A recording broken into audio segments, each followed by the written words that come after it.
afternoon. So, palitan natin caliper nito. Labas natin yung vlog mamaya. Caliper.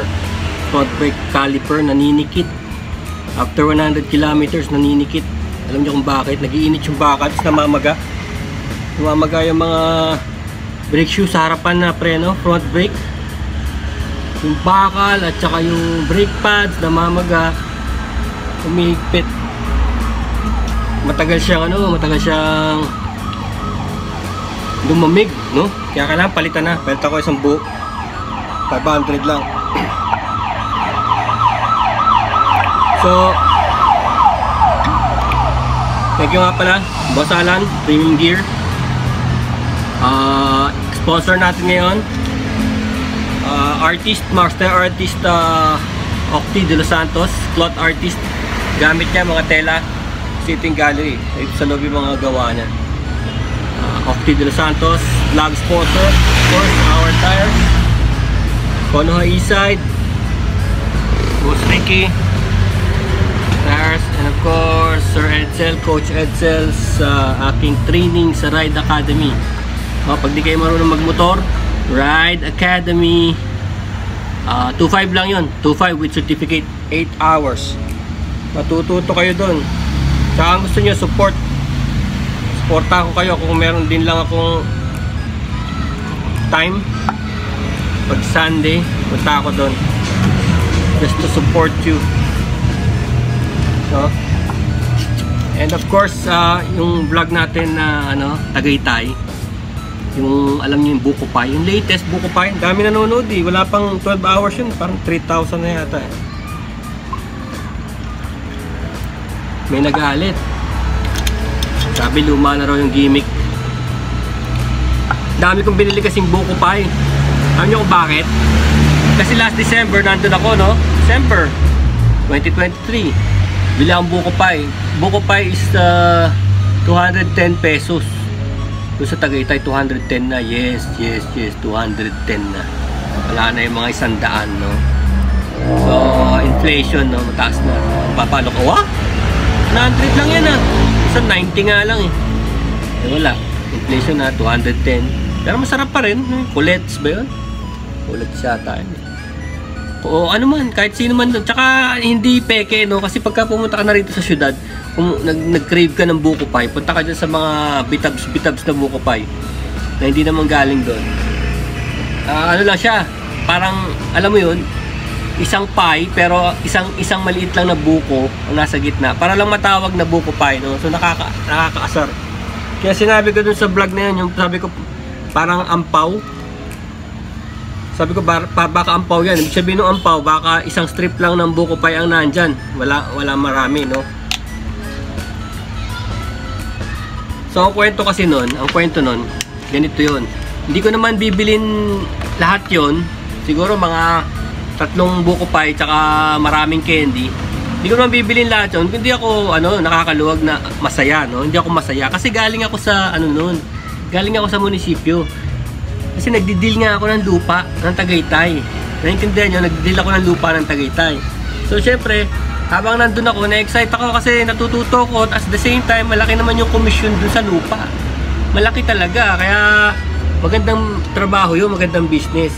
So, natutuwa ako kasi natututo ko. And then, ang nangyari pa, pagdating ko sa Tagaytay, 3:30 na.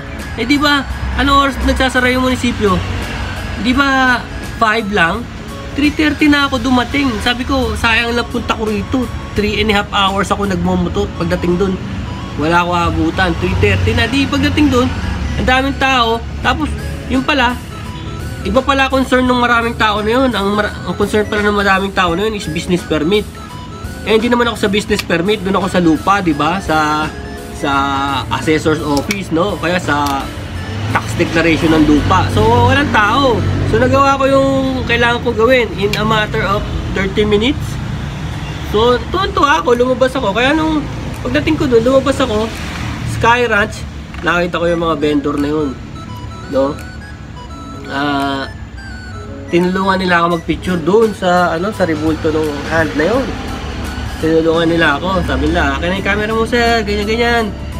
Yun ang simula, no? Wala ko talagang balak bumili. Simula yun doon. Tapos, sabi nila, sabi nung isa, benta ko na sa ito, ganyan, 150 dalawa, ay, 300 dalawa. Di, sabi ko, isa lang naman ako, ba't 300 dalawa? Sabi ko, bawasan mo, kasi alam ko 210 dati yan. Sige, 150 na lang yung una. Hindi kinuha ako.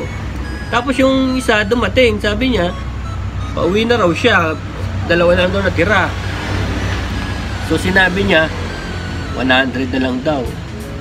Hindi napaisip ako kasi kinabukasan meron kaming opening nung Airbnb. Nakita niyo sa video, yung Beef Caldereta. May opening kami ng Airbnb, soft opening yun. Eh yun ang ambag ko. May dala akong buko pie, tsaka yung coffee maker ko, coffee machine. Yun ang ambag ko ron eh. Coffee at tsaka yung buko pie. So, tama, marami ako nadala. Tapos iniisip ko, baka panis na itong mga to, di ba? Sabi ko, baka panis na itong mga pies na to, kaya sobrang mura. Eh di, kasi nga naman, baka naloko ko, no?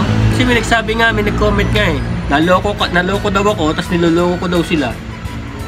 Laos na raw yung style ko, yung pag-vlog ko. Kaya nga kinikwento ko ngayon yung kwento na yun. Sabi ko, baka nga naloko ko, kasi nangyari, di ba may vlog tayo, yung sa Mahogany Market, di ba nakikita nyo may mga display na bulalo na inaamag. So, naisip ko nakita ko yung mga display na bulalo na inaamag. Sabi ko, talagang ito palang lugar na to ay land of bulalo or land of beef, no? Kasi yung Mahogany Market is katayan eh. Katayan siya ng mga baka eh. Maumaga kinakatay, fresh meat.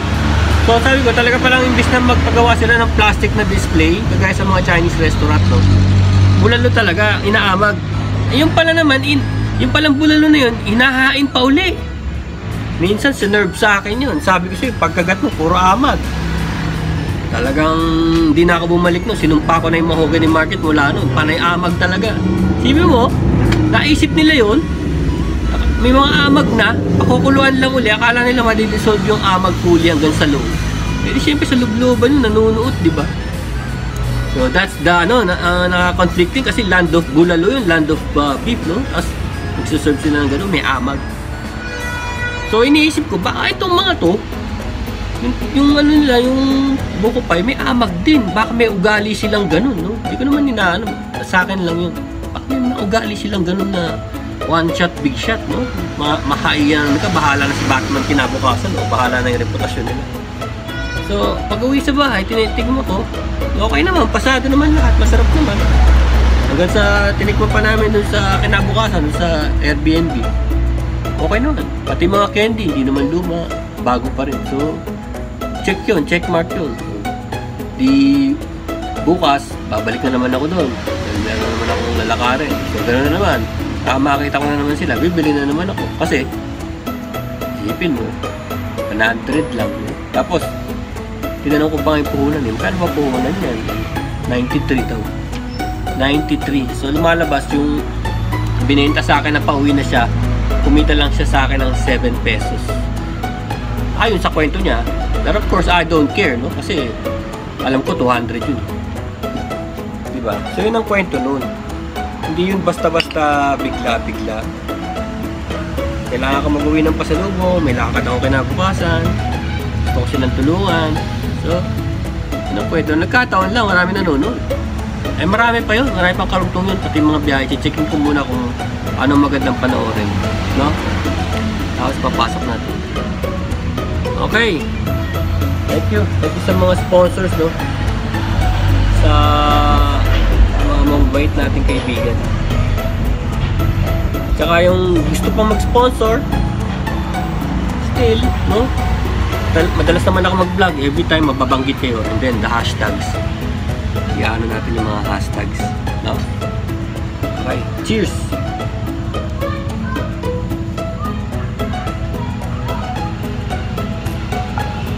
Sarap. Halo-halo. Halo-halo. Rum, beer, tsaka root beer.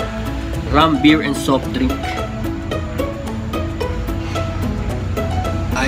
I tell you, habol ko lang to. Itong bike na to, ano siya, napakadumi. Hindi ko talaga nililinis. Kasi, pang-cleaning well naman siya eh. Gumagana naman siya na maayos eh.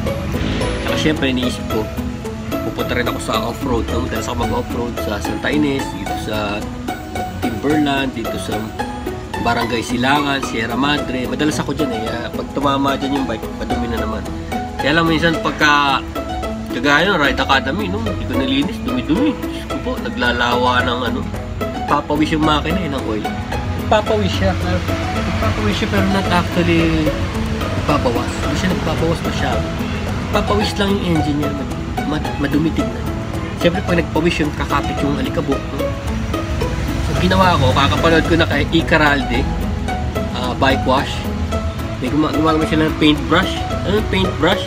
O yung basta yung mahaba yung bristles meron dapat kayong ganyang kalaki, 2 inches, 1 inch, ganyan, tsaka yung pinakamaliliit, ganyan na brush, 2 inch, 1 inch, half inch, yun. Tapos yung yung panghugas ng plato, yung mga joy, pwede na pala yun. Ganun mo lang dun sa makina, yung mga joy sa chain. Yung chain ko, ngayon ko lang naalala, kulay silver pala akala ko kulay itim. Kasi dumi-dumi, kasi ginagawa ko pagka wala ng oil, lalagyan ko lang din ng oil ulit, hindi ko na nililinis Yung sprocket ko pala, tsaka yung chain, silver. Ganda, gumanda, pati sa gulong. Inano ko, pakita ko dito sa pati, ayan diba, kahit pa paano, luminis, ayun tiga mo, yung na luminis din siya, wala akong ginagay na wax dyan, yung panlinis lang yan ng plato. Plato, natanggal nagmukha siyang motor, nagmukhang dissenting motor, no?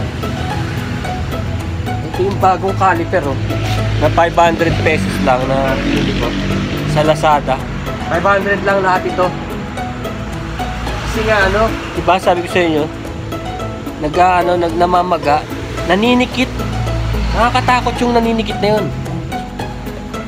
Alam niyo kung bakit nakakatakot yung naninikit? Kasi pag alis mo sa bahay,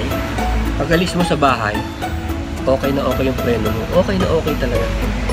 10-20 kilometers okay. Tapos maninikit yung dahan-dahan siyang magiging parang akala mo nagkakaroon ng glue.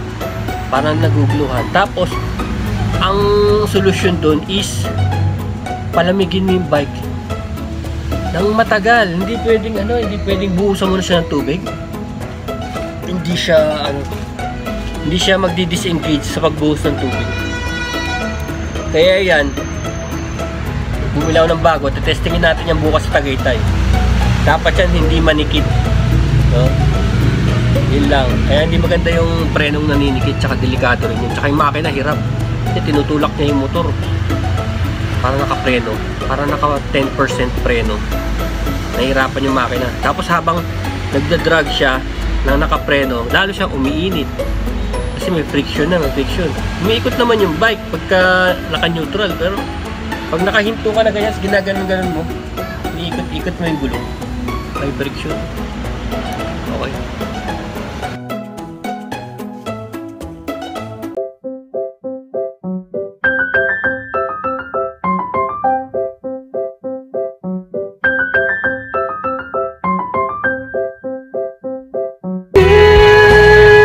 Oh yeah.